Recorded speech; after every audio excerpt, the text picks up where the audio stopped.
Welcome to the paint shop. Today we're going to be repainting a quarter panel on this Toyota and painting a new bumper cover. On this vehicle, the primered area has been sanded in 400 grit with a DA. The areas that are going to receive coverage of the base coat are sanded in 600 beyond that, and then the outer blend areas where the color will be blended in are in 800 grit. The bumper cover has a factory applied primer on it, so it was scuffed with a red Scotch Brite and 600 grit DA to take care of dirt nibs and orange peel. We're going to start by using a degreaser on all of our panels to get everything clean so we don't have to worry about any contamination that can cause us problems. After that, we're going to tack it off to make sure we get rid of all dust nibs and anything else that the rags from cleaning it might have left behind. Starting with a clean, contaminant-free surface is the key to getting a quality job. If you start with contamination or a dirty part, the final job's not going to look very good when it's done. So this is a very important step.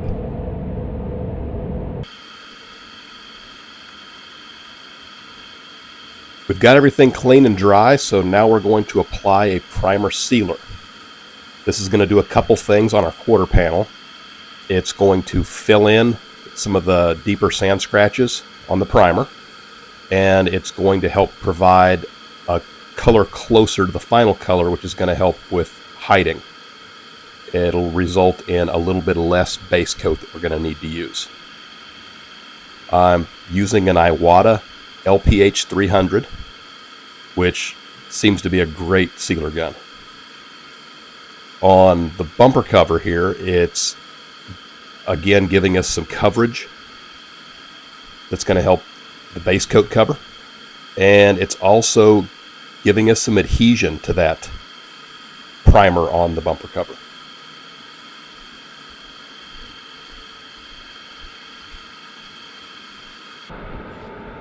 Okay, our sealer's dry, so now we're going to use our tack rag again to get any dry overspray that might be left over from the sealer. We're going to clean it, blow it off, and we'll be ready to put some base on.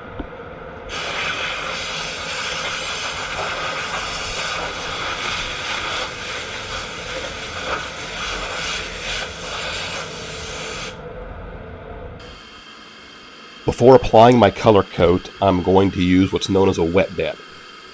It's basically a clear base coat that I'm going to spray into my blend areas. That's going to fill in all the little fine sand scratches. It makes it easier to blend out the color on some of these high metallic colors, and it makes it a little easier to see as you're blending them out.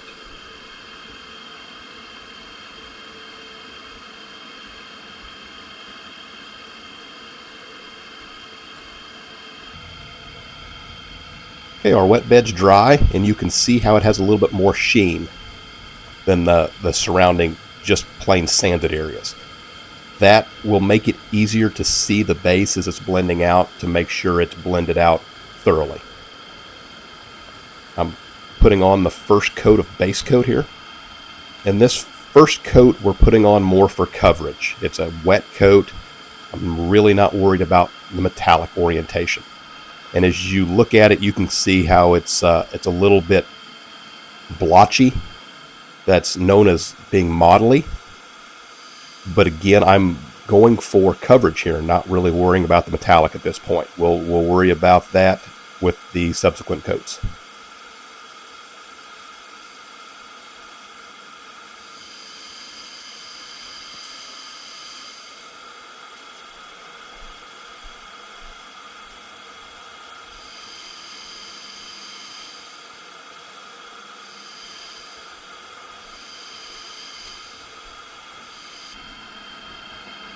We've got our first coat of base dry, so now we're going to come in and put our second coat on.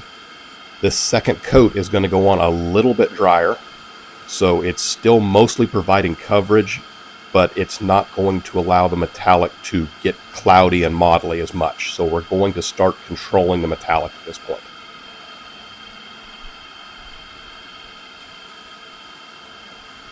we're going to treat the bumper the same way. Now, this is Toyota code 1G3.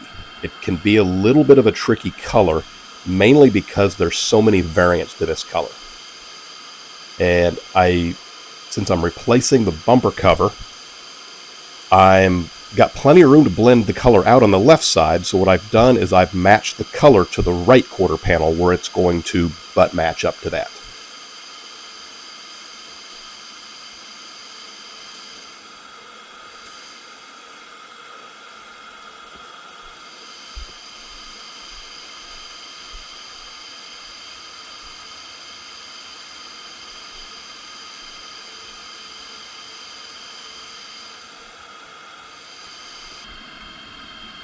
Time for our third coat. We've pretty well achieved hiding with the color, but we're going to put one more on just to make sure out in the sun that we don't see through it to our sealer. This third coat is going to go on drier still than the second coat. It's providing a little bit of coverage, but it's mainly working to orientate the metallic at this point.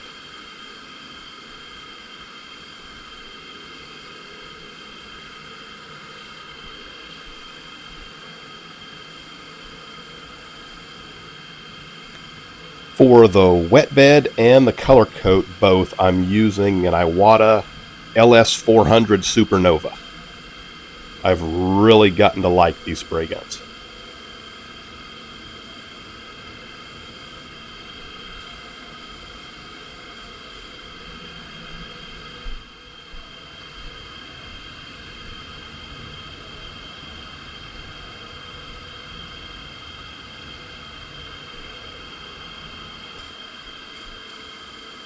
We're going to put on our final coat of base now.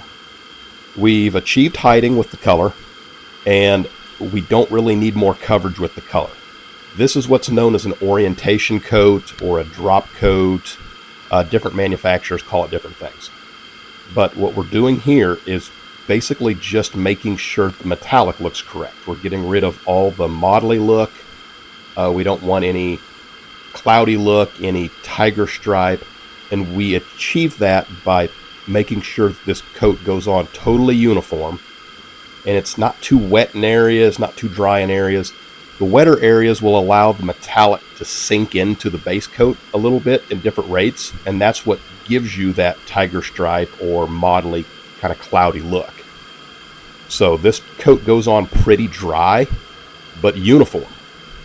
So the metallic really doesn't have a chance to sink in to the color at different rates. It kind of all sits there the same.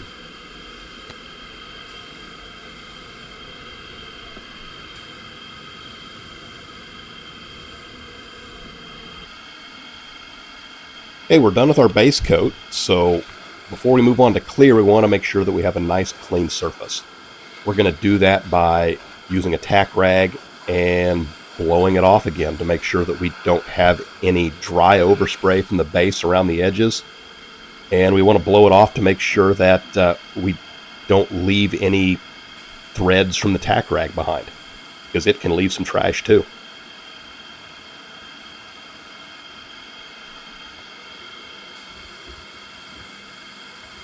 The clear coat I'm using here requires 2 coats to get the proper millage so that we have enough UV protection on the color. If you were working in an environment that maybe had a lot of dirt that you knew you'd have to do a lot of polishing afterwards, then you could definitely use a 3rd coat. That way you could do some sanding and buffing on it, and you're still going to have the proper millage of paint afterwards.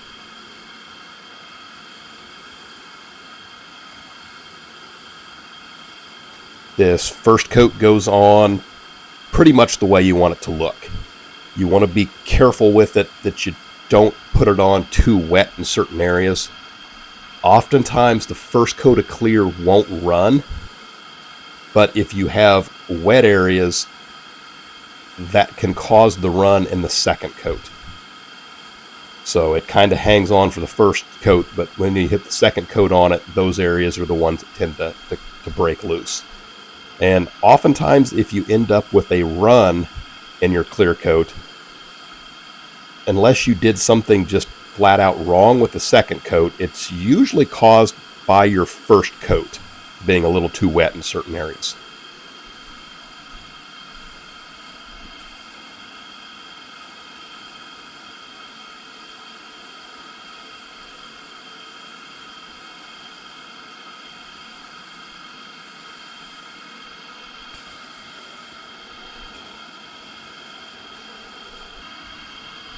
We've given our first coat time to dry. Gonna check it. There's flash times involved with all these, but there's so many variables that it's usually best to check it just by touch. Some clear coats want it to the point that you kind of get some spider webs to it from your glove as you kind of tap it. This clear is a little bit different. If it is spider webbing, it's still just a little bit too fresh. You want to wait until it just stops doing it to apply your second coat.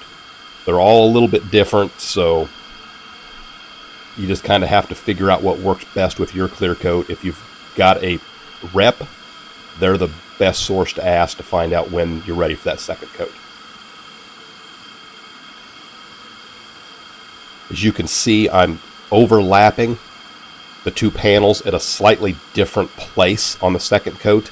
That way I'm not getting too much buildup. The first coat I overlapped kind of right at the jam line, and this coat I'm going just a little bit farther forward to about where the door handle's at.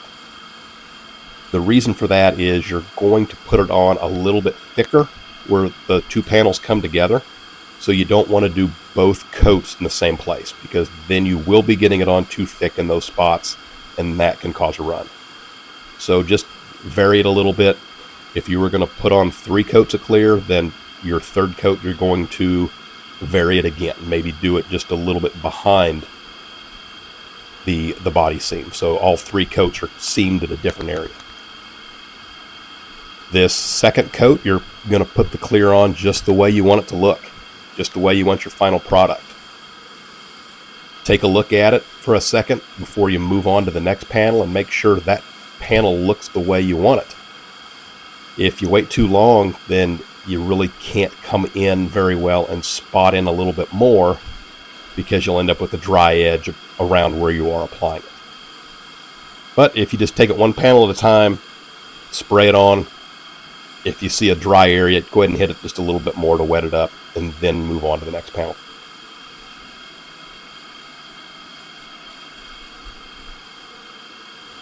For the clear coat application, I'm using an Iwata WS400 Supernova.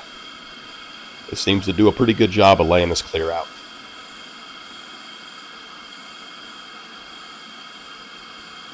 The idea behind this channel is to be a learning resource for people looking to get into this line of work, or maybe just do some work on their own.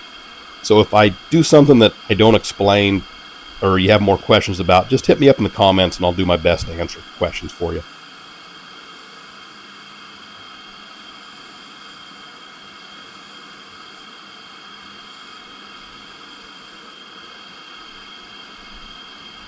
One last look before heading out of the booth and starting the bake cycle. Metallic looks like it blended out really well. The clear looks nice and smooth. Looks like a pretty seamless job. Thanks for watching, and join me again next time in the paint shop. Thanks.